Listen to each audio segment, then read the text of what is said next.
আচ্ছা, এই মানুষের চেয়ে শ্রেষ্ঠ কি আর কিছু আছে? তুমি বলো। আমাদের পরম সৌভাগ্য যে আমরা কুকুর বেড়াল হয়ে জন্মাইনি, মানুষ হয়ে জন্মেছি। এতে কোনো সন্দেহ নেই স্যার। অবশ্য এর মধ্যে একটা কিন্তু আছে। আবার কিন্তু কি? মাঝে মাঝে পশুদের আমার কাছে মানুষের চেয়ে শ্রেষ্ঠ বলে মনে হয়।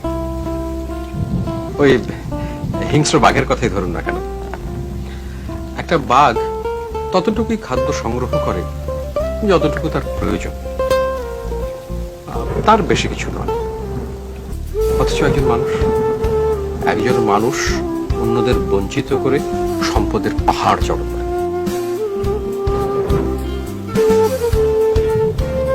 পশুর গর্ভে শুধু পশুই জন্মায়, যেমন বাঘের গর্ভে হিংস্র বাঘ, হরিণের গর্ভে হরিণ শিশু।